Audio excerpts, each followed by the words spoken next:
You never know what's happening here, so it can happen everything and it can happen nothing.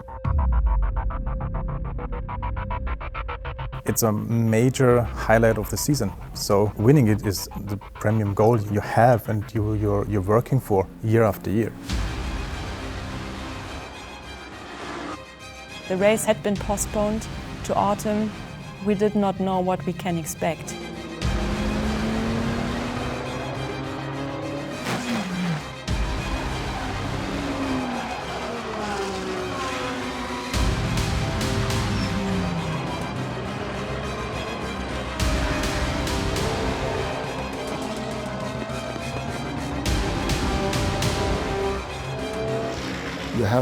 You have to be on the top. You know yourself, the second and the third, no one is remembering.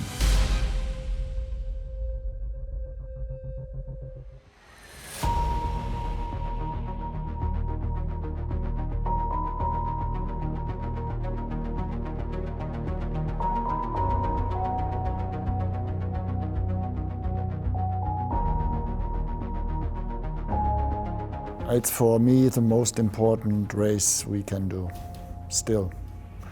It's, it's so special to drive here. It's a 24-hour race here. It's the most prestigious one, and for me personally is the most important one.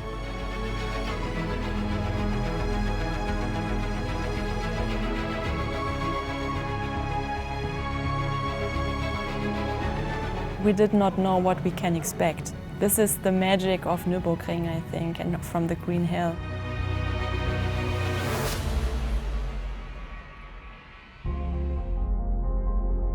Spa is also special. It's a GT race. It's the biggest GT event you can win. It is very hard, it's very tough, but it's totally different from what you have here at the Nürburgring.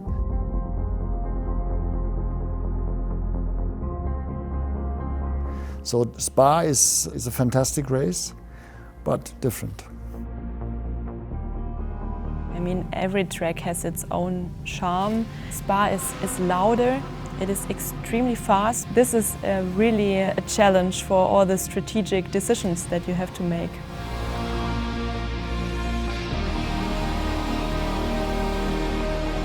Competing in these racing series is a completely different thing to racing at the Nürburgring, due to regulations, due to the nature of the track.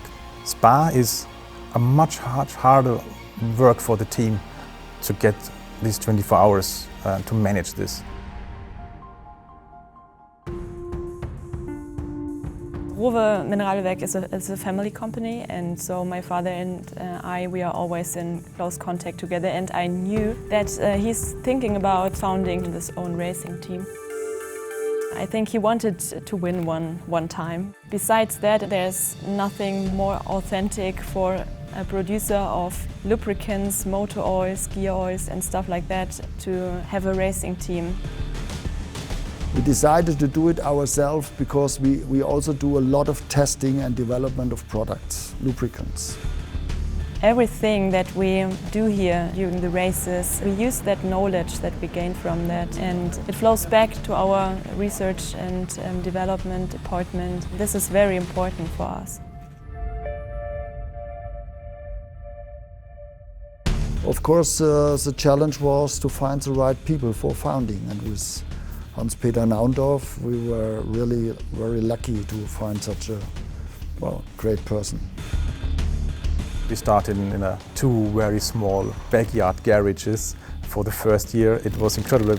Sometimes I'm still passing by. It was close to our neighborhood. And we started with one truck, 2 cars inside there, not much equipment, 3 mechanics, and the rest was just developing during the season. And it was March 15th, 2011 when we hit Nürburgring first time on a test with the car, and we had no spare parts, nothing.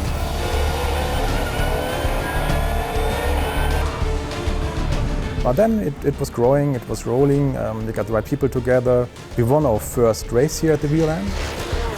And from that on, it was full speed ahead. Every year, every month, with all kinds of mountains to climb and things to get by. Yeah, and here we are.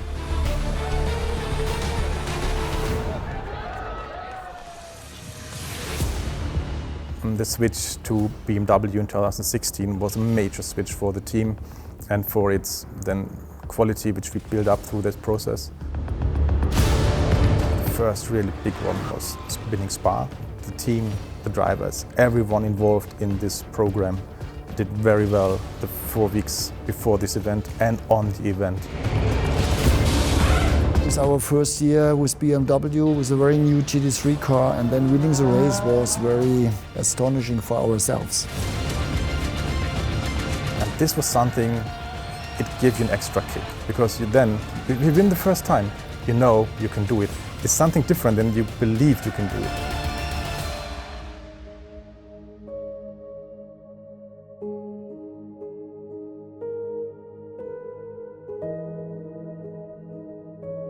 In 2018 and 19, we didn't do very well here at the Nürburgring. In 18 we had by sure the best car of all the competitors, but we failed. We had dropouts on mechanical issues, and a year later we had issues and had driver mistakes made very early to the race, and you had to pack your stuff together, and it was not even 4 hours into the race.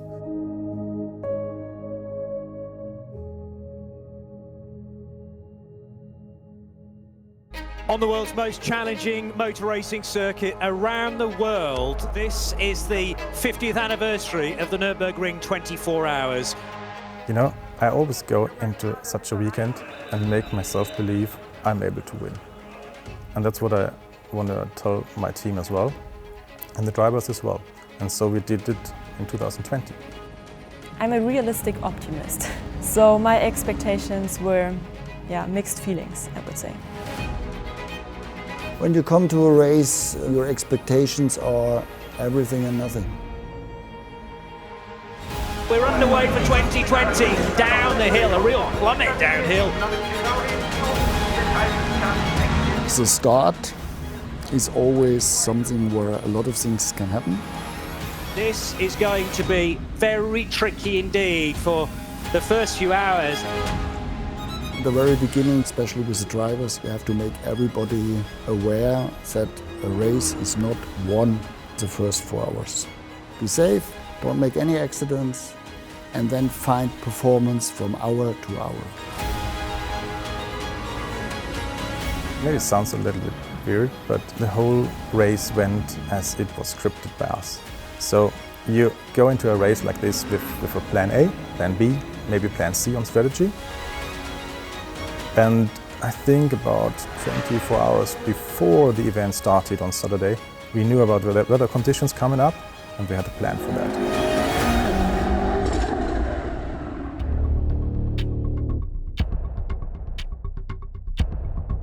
These short, sharp showers are going to be the order of Saturday and Sunday.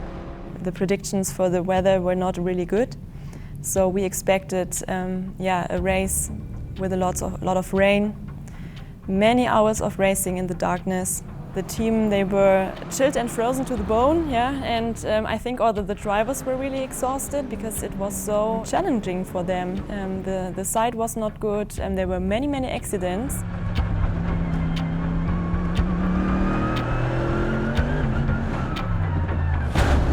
That's the race leader, it is, potentially. the race leader, Metzger's off the track. The race leader has stopped. It was clear we get heavy rain in the night, but then quite a few teams, they pushed like in a sprint race. So our task was to give the drivers the impression it's not important. As long as we are in the leading lap, that's all what is important. It was all havoc, and suddenly we found ourselves out of performance, and suddenly with the next tire set in a super performance. Within the race there was a different kind of thing which was going on. We had to adjust to. All the engineers did major best to adjust within 2 hours, and then there was a race in the race. I think every one of us, including other teams, they never seen this kind of behavior from cars with the tires at these kind of conditions. Christopher Haase is off, spinning wildly. There was only one mission, and this was staying in the lead lap.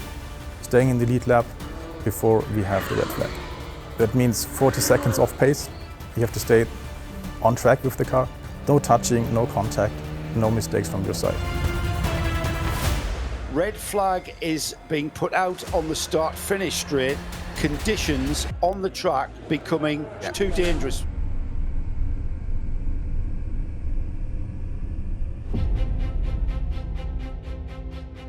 In the morning, everything started from new.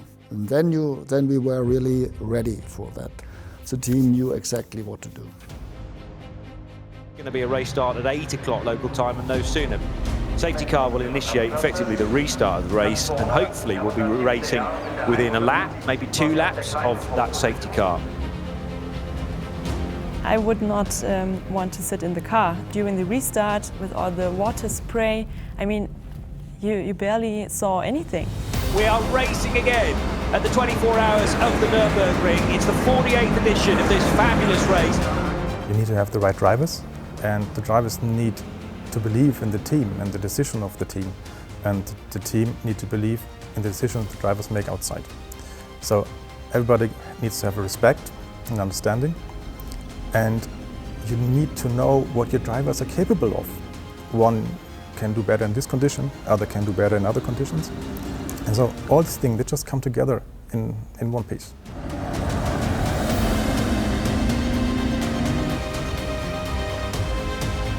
3 hours before the end of the race, we knew we're going to be on the podium if everything falls in line, and now we have to match up a strategy to get on the top row of the podium. And this was just tactic and strategy, and drivers had to manage this, and it was really, really hard to tell your drivers, yeah, you have to go quicker and quicker and quicker, and you knew they're at an absolute limit, but now or never, we don't need a second place, we just want to be first. Bortolotti hits the pit lane, as does Yellowly. All of these leading runners are going to need slicks at once here. I still remember the last 3 laps when I said to Nicky Katzberg, Nicky, now we need an outlap which is quicker than anything else you have done before. You know the track, go maximum pace. Doesn't matter if the car comes back. These are the laps. Number 99 BMW of ROWE Racing, Nicky Katzberg at the wheel. You stand in the box and the adrenaline is pulsating in your veins, and I could not imagine that. It was so awesome in the end. For me, as being quite realistic, it was even before he hit the checkered flag. If nothing happens, this is it. You know, you have it. And in his outlap, when we knew we'd been in front of the Audi when he passed Oettinger Höhe, and then it was 2 laps. He has it just to keep the car on track, and the gap is about 20 seconds. And then we know the last 2 laps is just waiting until he brings the car back.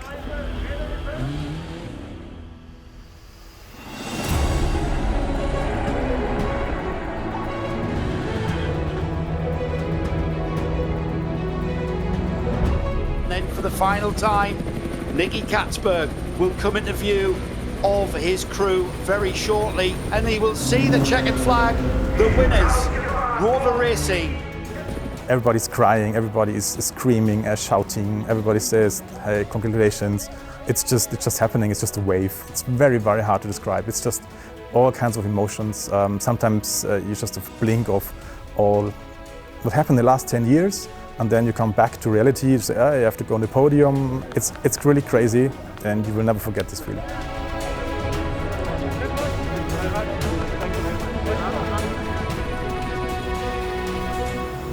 You have to be on the top. You know yourself, the second and the third, no one is remembering. And we were so often second and third and fourth in these years, so I know very well how it feels. Yeah. Congratulations to Alexander Sims, Nicky Katzberg, Nick Yellowly, and of course all of the ROWE team. When you win something where you come from, then this is everything that you can get. Being able to have this trophy in your hand, for me personally, it was very, very special. It was by far the highlight of my racing career.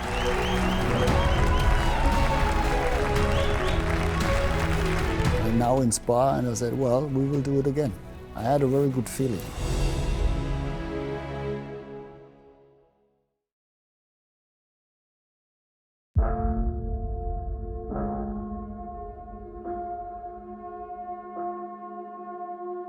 We decided to go with a second project with Porsche in 2019 with a complete new car to us on the concept as well.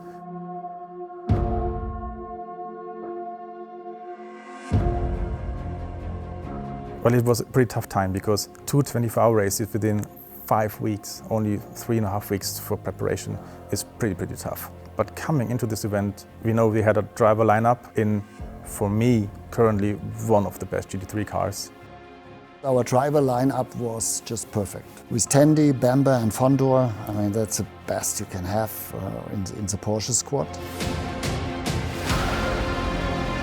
We had a very good chance. The team did really good for the last 5 years in Spa in such a very strong competition, and we believed we want to do it again.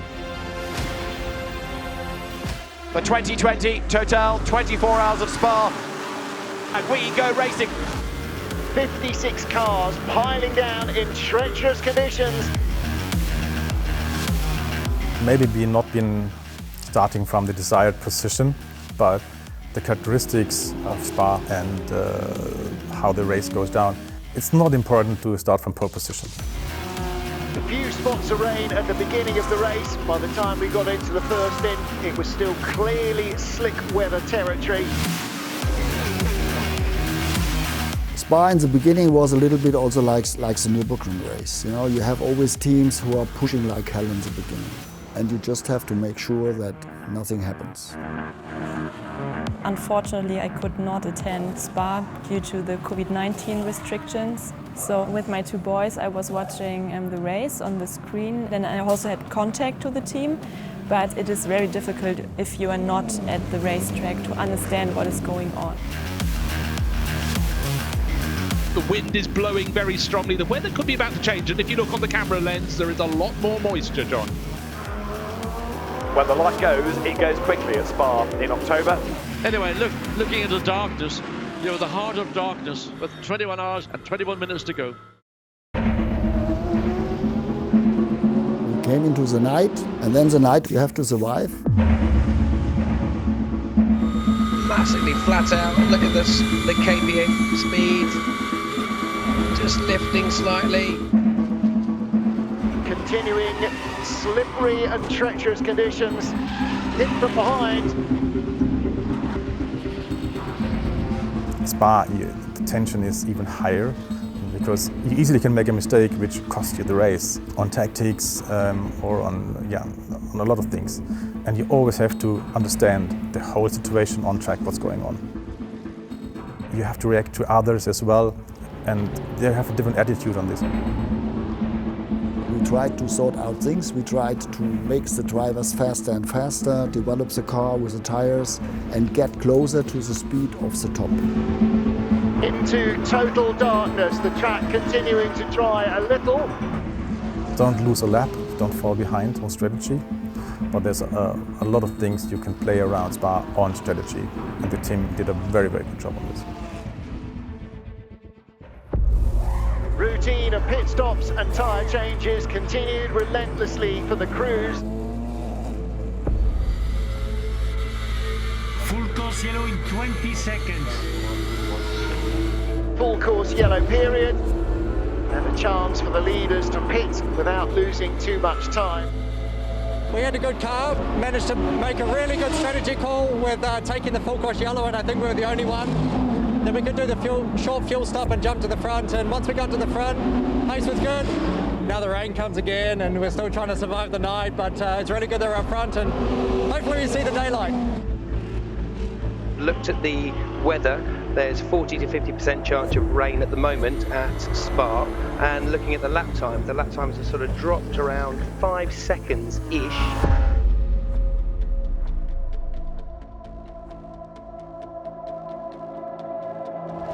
Well, considering we started 19th, it's been good so far. It seemed like our car came on really strongly going into the night. This might be the coolest condition, so hopefully coming out of it, then we'll pick up a bit of pace. Things look to be drying out nicely. The 98 ROWE Racing Porsche coming firmly up the order, challenging for a top 3 position.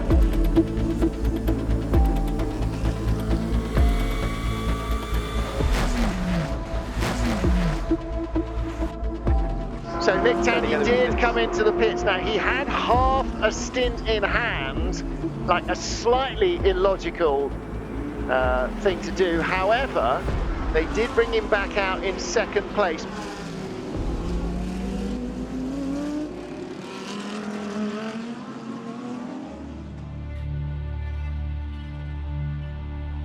The leader is 63, and Tandy is already through and trying to make a move to get by. And Dennis Lind is due to go into the pits in the next 3 or 4 laps, and yet he still can't escape a heavy Porsche of Nick Tandy right behind him. There were battles aplenty raging on behind. Oh, big damage, John. Side by side, who's got the better position? The Porsche on the inside is going to be slightly slower in the corner. Everyone fighting for position. Fighting hard still in the Porsche.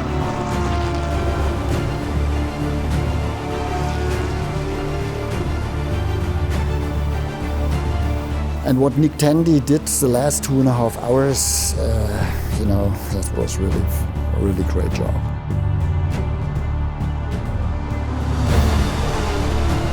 Has it got the pace to stay level? It's almost there, side by side.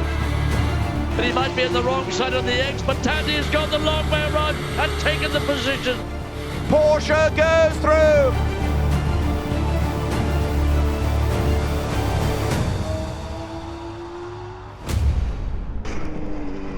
Piling the pressure on and staying out front. 1.5 laps before the end of the race, we suddenly heard really strange and loud noises.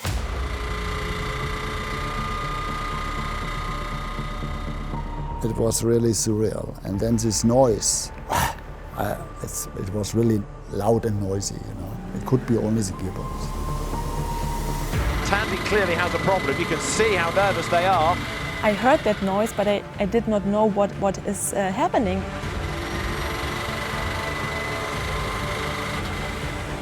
Nick was on the radio reporting this, and if you know Nick, who is very, very calm, even in high critical situations, he wasn't calm there. Engineers would check in and we said, we can't do anything about it. Expect just don't shift and try to stay in gear, but the noise has been getting louder and louder and louder. And well, we just hope we survive. Within this last lap, you think, God, we lost everything. But we didn't. The 24 Hours of Spa is about to be won by ROWE Racing. To have this double victory feels incredible, and knowing we're coming to Spa and having a chance with the car we had and the combinations we had. So, but really managing this is something you never think of, because you just think of do your work, do your job, and then we'll see how it ends. He has won the Spa 24 Hours. Nick Tandy, Earl Bamber, Lawrence Van Thorp. For ROWE Racing, it was the largest success of the team, and I was so happy for the team. The tears are flowing down here. The team did an amazing job. Nick, that was an incredible stint. The last 3 hours there, we knew he was the man for the job, and then on the last lap the gearbox started to blow up, so we weren't sure if we were even going to make it across the line even with the comfortable gap, so a day we'll never forget. Tandy wins with the ROWE Racing squad, Earl Bamber and Lawrence Van Thorp. We were the only one who won both races in a year with 2 different brands, you know, and so different cars also. And to deal with that was, yeah, great, just great.